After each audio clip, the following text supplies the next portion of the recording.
रात के ठीक 2 बजे थे। पूरा कमरा अंधेरे में डूबा हुआ था।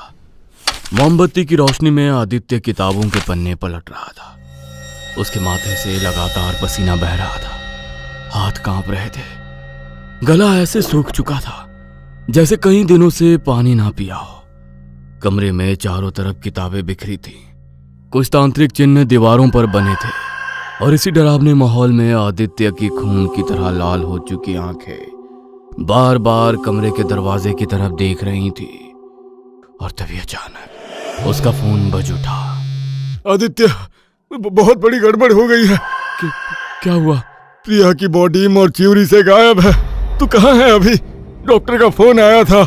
आदित्य की सांस अटक गई। उसने कुछ जवाब नहीं दिया। उसके माथे पर पड़ रही लकीरें और गहरी हुई और फिर अचानक उसने फोन काट दिया। कमरे में एक बार फिर वही डरावना सन्नाटा फैल गया।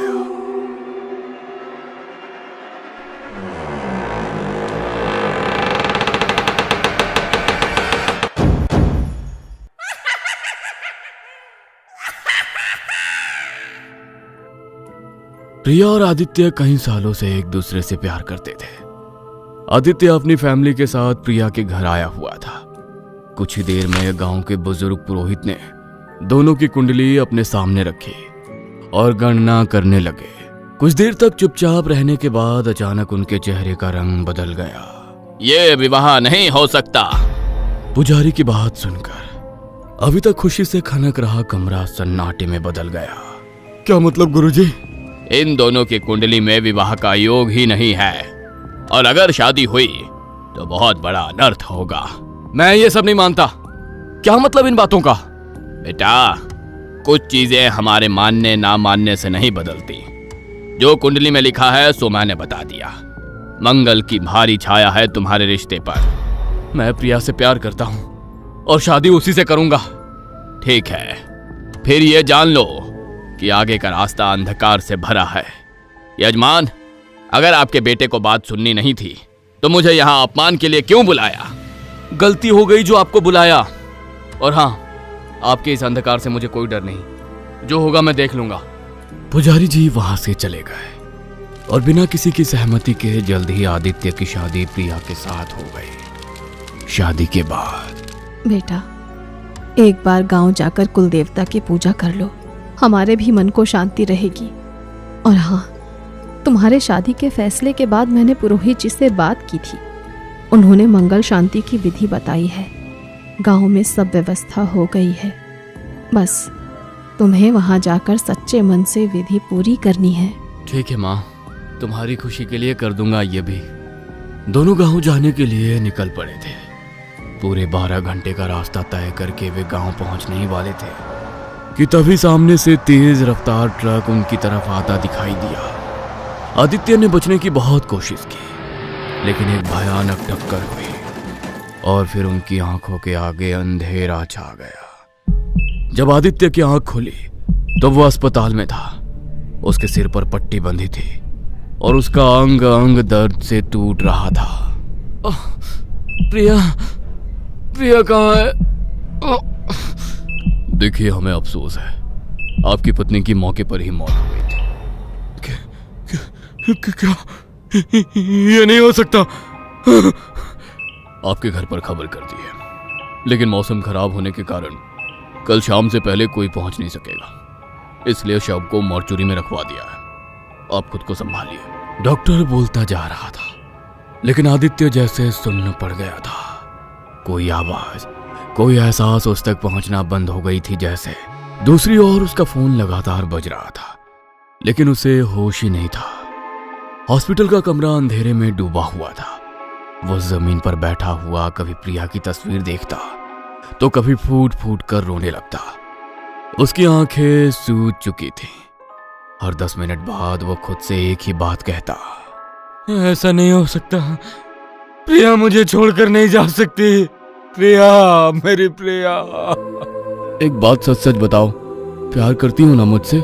बहुत ज्यादा। तुम सोच भी नहीं सकते उतना प्यार करती हूँ। तुम्हें पाने के लिए किसी भी हद तक जाने को तैयार हूँ मैं। सोच लो, प्यार करोगे तो हदों को पार करके निभाना पड़ेगा।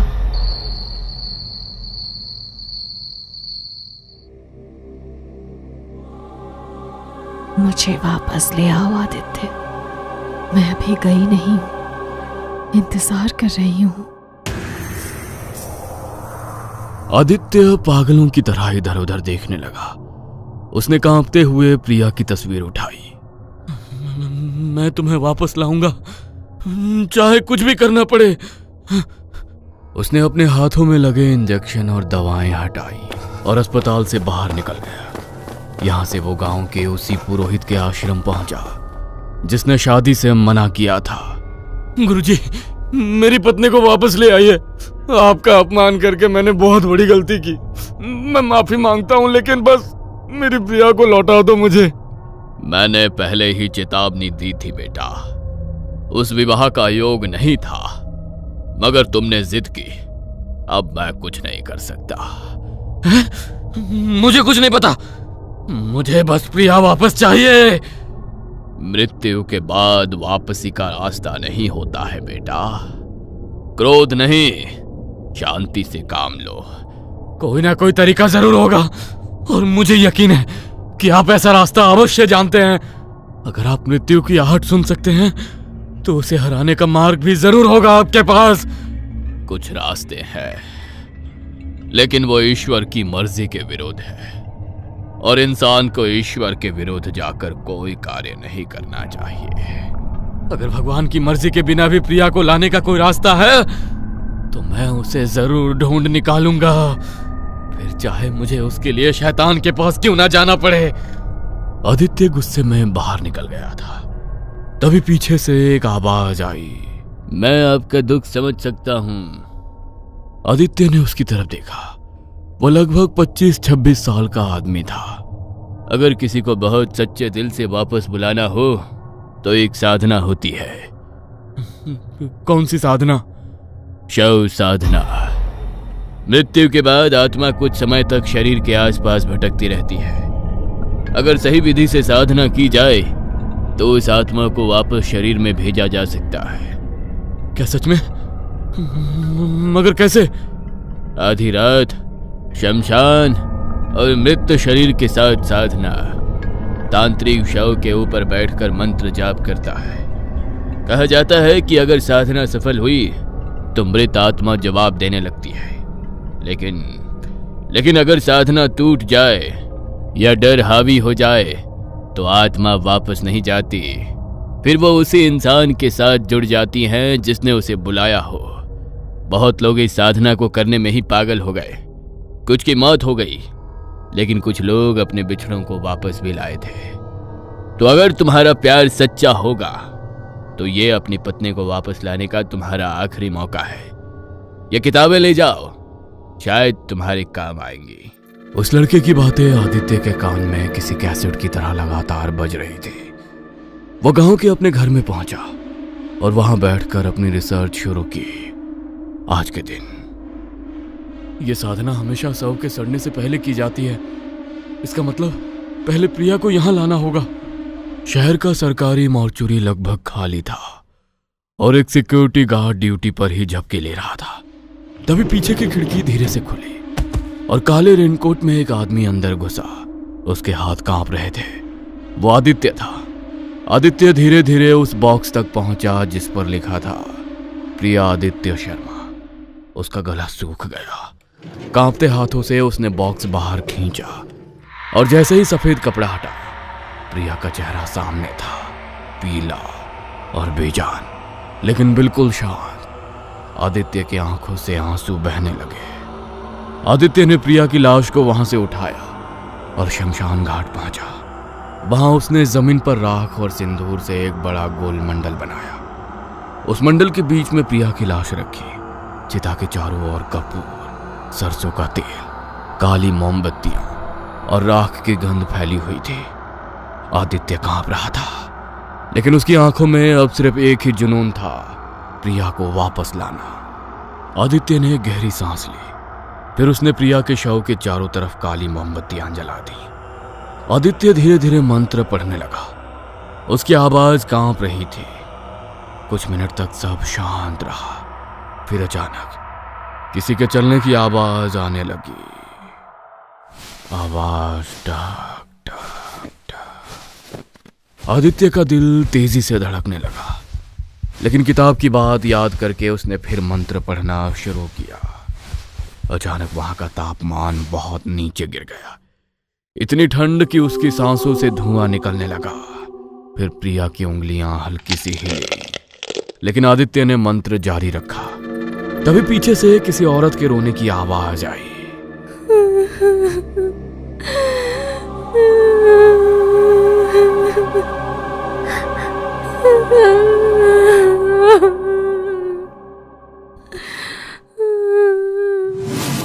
आदित्य ने डरते हुए पीछे देखा, वहां कोई नहीं था। फिर अचानक उसने देखा कि प्रिया के आधे खुले मुंह से मक्खियां निकल रही हैं। फिर जैसे सैकड़ों मक्खियां वहां से बाहर निकलने लगी। अचानक मोमबत्तियों की लौ बुरी तरह कांपने लगी और फिर प्रिया की बंद आंखें अचानक खुल गईं। सफेद, बिल्कुल सफेद। और फिर किताब में लिखे शब्द उसके मस्तिष्क पर गूंजने लगे। अगर साधना के बीच में शव की आंखें खुल जाए तो इस चरण पर विधि को अधूरा ना छोड़े। प्रिया का शरीर धीरे धीरे हिलने लगा, उसकी गर्दन अजीब तरीके से मुड़ने लगी। अचानक प्रिया उठकर बैठ गई। उसके बाल चेहरे पर बिखरे हुए थे, मुंह से काला पदार्थ बह रहा था। वो किसी जानवर जैसी भारी आवाज में सांस ले रही थी। उसकी आंखें अब पूरी काली हो चुकी थी। प्रिया, मैं हूं आदित्य। उसका हाथ बर्फ से भी ज्यादा ठंडा था, चेहरा हल्का नीला पड़ने लगा था, आंखों की पुतलियां गायब हो चुकी थी। कहीं से भी वो आदित्य की पुरानी प्रिया नहीं लग रही थी, लेकिन आदित्य पर पागलपन सवार था। उसने सारी बातों को नजरअंदाज कर दिया और प्रिया को गाड़ी में बैठाकर वो अपने घर ले जाकर एक कमरे में बंद कर दिया था। अगले दिन आदित्य की माँ उसके घर पहुंचती है। बेटा, हमारे हाथ तो कुछ नहीं आया, न बहू न उसका अंतिम संस्कार करने का अधिकार। अब बस यहाँ कुछ नहीं रखा। वापस चल हमारे साथ। हम लोग अब कभी इस मनहूस जगह नहीं लौटेंगे। मैं अब यहीं रहूंगा माँ, आप लोग जाओ। सभी को लग रहा था कि शायद आदित्य पर सदमे का असर हुआ है, थोड़े समय में वो सामान्य हो जाएगा। इसलिए वो आदित्य को अकेले छोड़कर शहर के लिए निकल जाते हैं। 2 दिन बाद आधी रात में कुछ अजीबोगरीब आवाज सुनकर जब आदित्य की आंख खुली तो उसने देखा प्रिया छत पर उल्टी चिपकी हुई थी, बिल्कुल किसी मकड़े की तरह। उसके लंबे बाल नीचे लटक रहे थे और वो छत पर बैठी हुई छिपकली को किसी जानवर की तरह चबा रही थी। ये क्या कर रही हो? नीचे आओ, मैं तुम्हारे लिए खाना लाता हूं ना। अगली रात आदित्य ने प्रिया को भरपेट मटन खिलाया और सोने चला गया। लेकिन आधी रात फिर से उसके हाथों में एक मरा हुआ जानवर था और वो उसके मांस को नाखूनों से नोच नोच कर खा रहे थे। अगले दिन से वो घर में कच्चा मांस लाने लगा। घर से सड़ चुके मांस की दम घोटने वाली बदबू आ रही थी। उसके मुंह से छोटे सफेद कीड़े बाहर निकल रहे थे और वो उन्हें जीभ से वापस अंदर खींच रही थी। उसकी परछाई तक नजर आना बंद हो गई थी। फिर भी आदित्य को उसके लौट आने का भरोसा था। आओ प्रिया, तुम्हारे कपड़े बदल देता हूं। जैसे ही आदित्य ने उसे आईने के सामने किया, उसके रोंगटे खड़े हो गए। आईने में उसका चेहरा बहुत अलग दिख रहा था। आंखें बहुत बड़ी और मुंह अस्वाभाविक रूप से लंबा था। चेहरे पर फटी हुई चमड़ी भी थी। वो प्रिया नहीं थी, मानो इसके शरीर में रह रही कोई डरावनी आत्मा थी।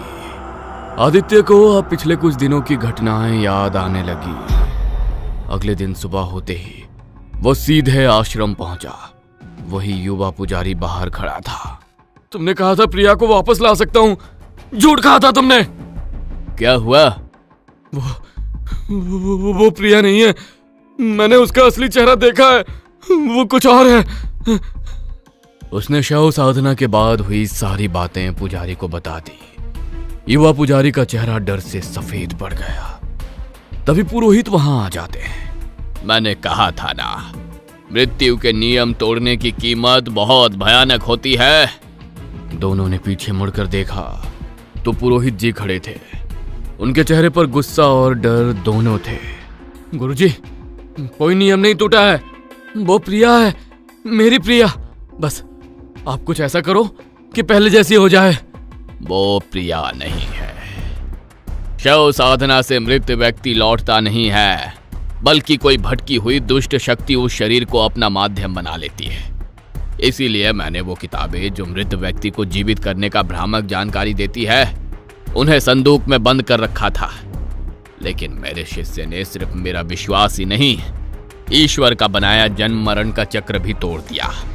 अब वो आत्मा जितने दिन उस शरीर में रहेगी उतनी ताकतवर होती जाएगी और फिर उसे रोकना नामुमकिन हो जाएगा। गुरुजी, अब क्या करें? उसे उसी जगह वापस भेजना होगा जहां से उसे लाया गया था। मतलब? प्रिया की आखिरी मंजिल थी शमशान घाट, लेकिन तुमने उसके शरीर को इस लोक में रोककर उसे बुरी आत्माओं का घर बना दिया। आज रात अमावस्या है, अंधेरा होते ही उसकी शक्ति कई गुना बढ़ जाएगी। हमें रात होने से पहले ये करना होगा। तीनों तुरंत आदित्य के घर के लिए निकल पड़े। घर के बाहर पहुंचते ही उन्होंने अपने कदम रोक दिए। ये डरावनी आवाजें सुन रहे हो? प्रिया के अंदर एक से ज्यादा आत्माएं आ गई हैं। घर के अंदर से धीमी धीमी आवाजें आ रही थी, जैसे कोई कई लोगों के साथ फुसफुसा रहा हो। पूरा घर अंधेरे में डूबा हुआ था। सड़ांध की बदबू पहले से कहीं ज्यादा आ रही थी। दीवारों पर काले हाथों के निशान बने हुए थे। तभी ऊपर से आवाज आई, आदित्य। जवाब मत देना, वो तुम्हें भी अपने साथ खींच ले जाएगी। कुछ भी हो बोलना नहीं। पुजारी जी ने तुरंत मंत्र पढ़ना शुरू किया। तीनों धीरे धीरे ऊपर पहुंचे। कमरे का दरवाजा खुला था और अंदर प्रिया जमीन पर पीठ उनकी तरफ करके बैठी थी। उसके लंबे बाल जमीन तक फैले हुए थे। वो धीरे धीरे अपना सिर घुमाने लगी, लेकिन उसका शरीर नहीं हिला, सिर्फ गर्दन घूमी। आदित्य डर से पीछे हट गया। प्रिया मुस्कुराई। उसके दांत अब नुकीले हो चुके थे। तुम मुझे वापस नहीं भेज सकते, तुमने वादा किया था ना। तुम प्रिया नहीं हो, बंद करो ये नाटक। इसे पकड़ो, मंडल के अंदर लाओ। इसकी शक्ति कमजोर होगी तभी इसे शमशान में ले जा सकेंगे। प्रिया ने आदित्य को दीवार से दे मारा। उसके मुंह से खून निकल आया। युवा पुजारी मंत्र पढ़ते हुए उस पर गंगा जल फेंकने लगा। गंगा जल पड़ते ही प्रिया दर्द से चीख उठी। तभी अचानक उसके शरीर से काले धुएं जैसी आकृतियां निकलने लगी। पुरोहित जी लगातार मंत्र पढ़ रहे थे। आखिर में बड़ी मुश्किल से उन्होंने उसे रस्सियों से बांध दिया। फिर तीनों उसे कार में डालकर शमशान की तरफ भागे। लेकिन शमशान के ठीक सामने कार अचानक से अपने आप बंद हो गई। तभी पीछे से हंसी की आवाज आई। आदित्य ने धीरे से पीछे देखा। पीछे सीट पर दो प्रिया दिखाई दे रही थी। अचानक एक प्रिया ने युवा पुजारी का गला पकड़ लिया, जिसे देख पुरोहित जी जोर जोर से मंत्र पढ़ने लगे। उन्होंने राख उसके चेहरे पर फेंकी तो वो दूसरी आत्मा चीख कर गायब हो गई। आखिरकार वो उसे किसी तरह काबू करके शमशान तक ले आए। उसे चिता पर लिटाया गया और पुजारी जी ने आखिरी मंत्र शुरू किया। आदित्य, मुझे मत भेजो, मुझे तुम्हारे साथ रहना है। मैं जिंदा हूँ आदित्य, मेरा दम घुट रहा है, बचाओ मुझे आदित्य।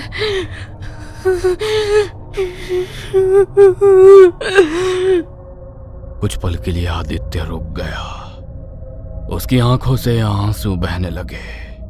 वो तुम्हें धोखा दे रही है, प्रिया जा चुकी है। आदित्य ने हिम्मत करके कांपते हाथों से चिता को आग लगा दी। पुजारी जी ने मंत्र पूरा किया और अंत में प्रिया के शरीर के साथ उसकी कहानी भी खत्म हो गई।